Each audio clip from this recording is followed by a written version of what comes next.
We've got KNEECAP, basically. Mokara, DJ Proby.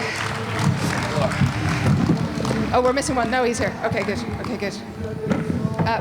Fresh off stage at Woodsies. Anybody here at the gig? Nice. Fair play. Well, thank you all for coming, because, you know, it's very sunny out there. And it's like, it's nice to see some people. We thought it'd just be empty. We watch our own film for the 3,000th time. Are you planning to sit through the whole film for the 3,000th time? You'll not hear fuck all with a Kaiser Chiefs cover band anyway. Fuck me. Here, if they don't turn that down, I predict a riot. Don't encourage that. Oh, amazing. So, I mean, I asked this, or somebody asked this question backstage, and there was a certain amount of disagreement, but whose idea was this film? Where did it come from? Oh, Me, yeah. Me is me. Rich went to one of our gigs in the Limelight years ago and fucking started emailing us about wanting to do a film, and we ignored him for a few months because we were obviously very apprehensive about English people trying to profit off Irish stories. Rightly so. 800 years, who's counting? Never again.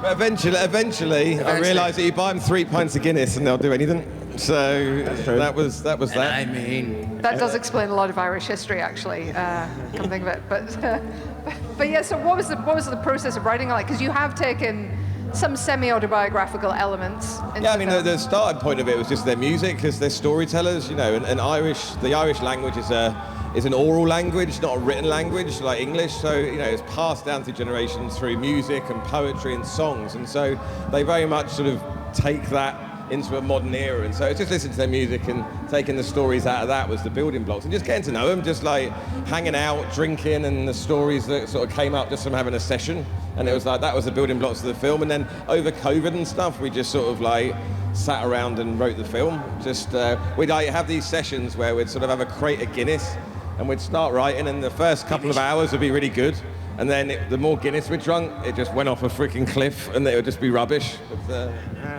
And we had the biggest pizza in Ireland as well. It was a 50-inch pizza.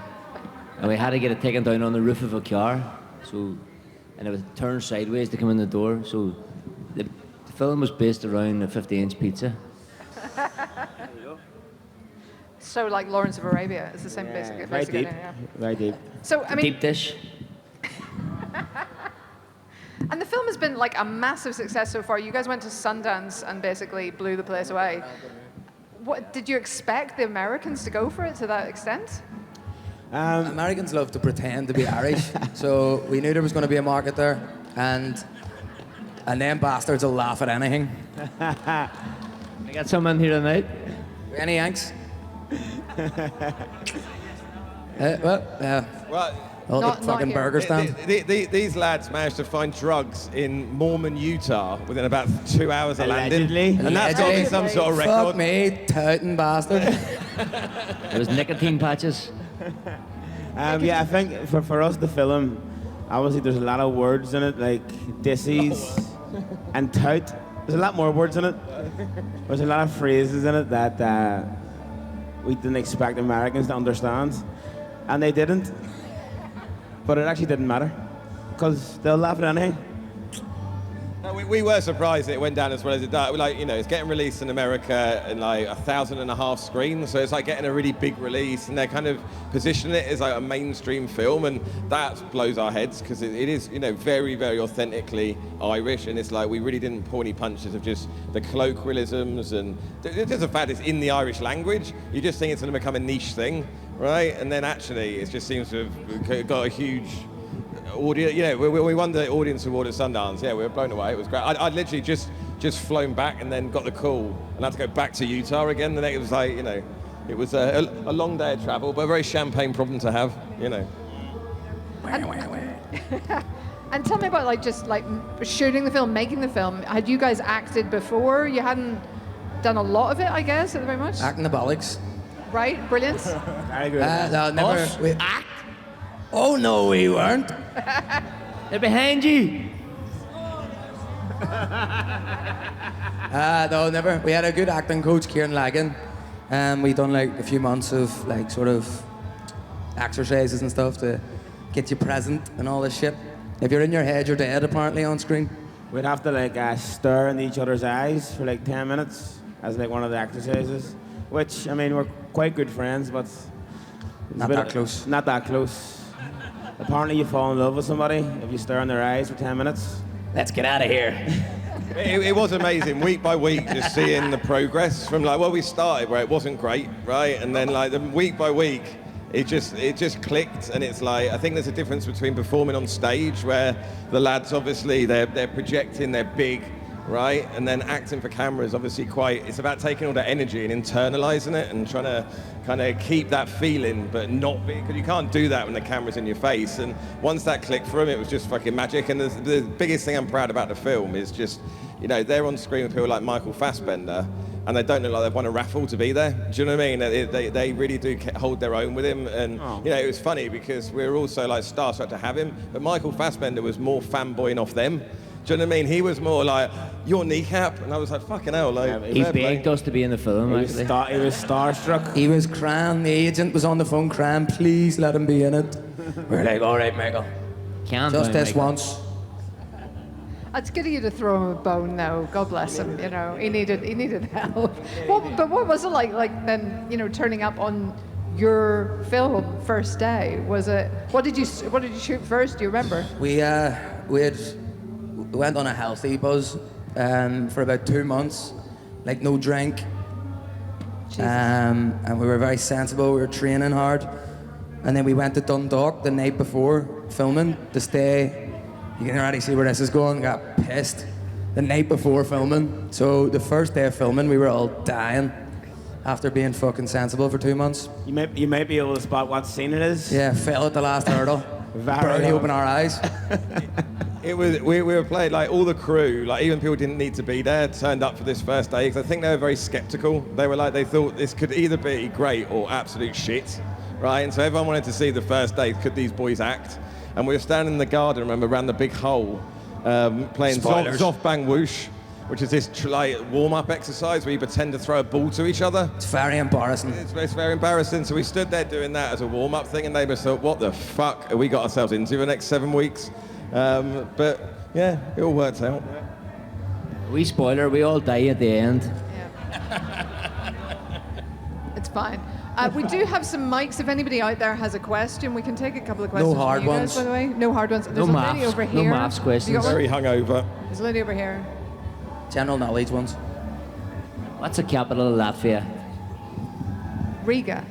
Hey. I'm afraid some people won't get this reference, but I know you guys will. You've done music, you've done a movie now. Who's going to fix Limelight? I think you guys could fix Limelight too at this stage. Is Limelight broke? Have you ever been in Limelight now? It's dead. Not no way, no. It's all like culties with brown shoes and all in it. Yeah. Bootcut jeans and line dancing. It can't be saved. Baby, lock them doors and turn them lights down low. I don't know. I haven't thought about it. Do they need private investors? Yeah, definitely. They've got Do you one work in night a Limelight? week.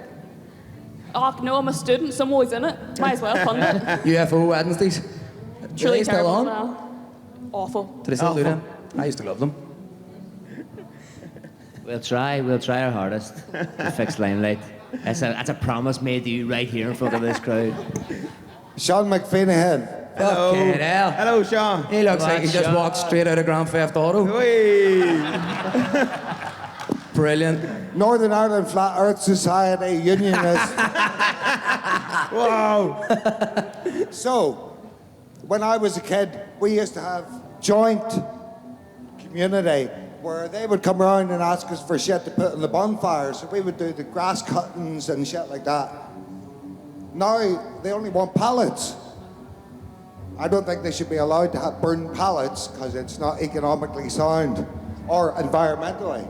Yeah, we need to go back to burning tires. Yeah, but they sneak them in. I don't think a lot of them our age give a fuck about what's being burnt or what the crack is. They just want to have a 3-day street festival. Let's Yeah, get some okay. effigies of Jerry Adams burnt. The fuck. That's it. Maybe we should allow them to do that. and we can do our shit too. Yeah. Exactly. Everybody express yourselves, just don't be taking it too seriously. Well, speaking about Jerry Adams, we do have a Jerry Adams cameo in the film. Jerry Adams is actually in the film doing something really Spoiler. fucking random. Is it Like, the chemistry lab? I can't believe Jerry Adams agreed to what he does in this film. Once he'd done it, we were like, I can't believe we've got that on camera. It's his big break. What can you do? He's going to be a superstar. Politicians. Right, next. Another question. Could you hand the mic over that way to the lady with her hand up? Thank you. So I grew up I've got family from Ardoyne, and we grew up in New Nabby Way. Yeah, exactly. So the schools we went to, we weren't really encouraged to speak Irish. We had 1 year where we could speak Irish, and then the teachers after that were saying, you don't speak Irish, you speak English. So we didn't have that growing up. So first off, it's amazing. I'm so proud to see that the Irish language is coming up and that young people are taking it and that these are actually encouraging young people to look at the Irish language.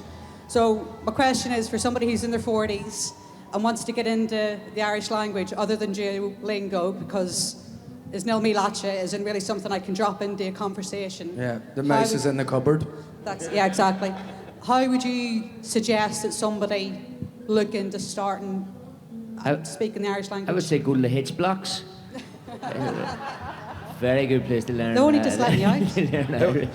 The thing is when I first started learning Irish, when I met the boys, like one of the first things I did after meeting them was I had to go and learn the language because I was going to make the film. I needed to learn it. And when I went to an Irish night class, half the people there, the first day they go around, well, why are you here? Why are you here? Half the people in that class were there because they were fans of KNEECAP.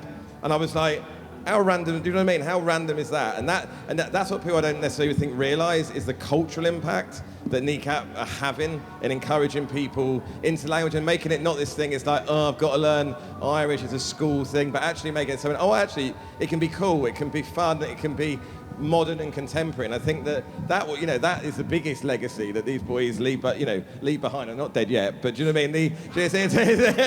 After this weekend, he wishes.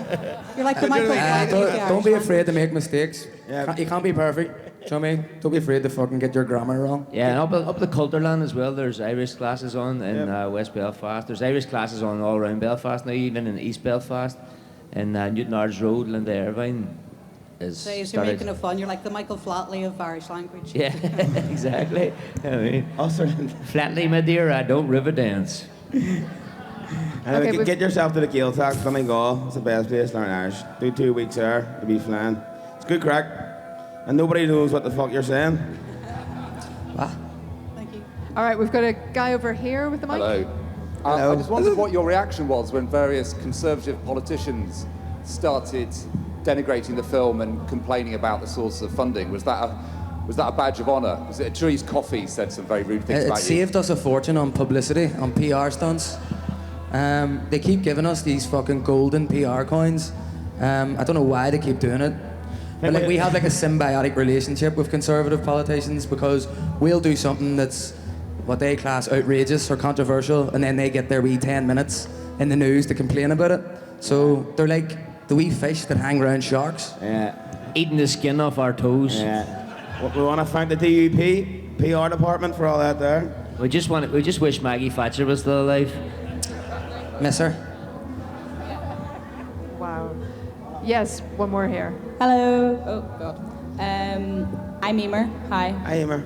How did you enjoy your performance at Woody's this morning? It was fantastic from my point of view. Thank you very much. Thank you. Thank you. I like it. It's fucking early. Jesus Christ. I've never been to a gig that early. No, we were up at 8 o'clock this morning. Oh, whoa. 8 o'clock. I didn't even know that was an hour of the day. Yeah. It was great. Yeah. It's just 14 hours from that gig to our next gig, which is at 1:30 tonight. So 1:30 in the morning, Shangri-La. some job our manager has to keep us sober. So if anybody's got any cocaine, Don't worry, we'll be keep there. it away from us. Also, where did you get the 50-inch pizza from? Oh, Little O's. Little O's. It's the biggest pizza in Ireland. 33-inch. So Ireland's largest lingerie section, I understand. Sorry, that's what I was To be thinking honest. as well. Thank you. I think I'm afraid that's all the time we have. Guys, one last question before you go. Are you planning a sequel? Yeah, we're going to do KNEECAP 2, KNEECAP 3, KNEECAP 4, 5. It'll be like Fast and Furious. Fast and Furious, yeah. It'll be kneecap replacement, the last one. This time it's personal. I cannot wait for KNEECAP Belfast Drift. Listen, ladies and gentlemen, thank you to Rich and KNEECAP. Thank you.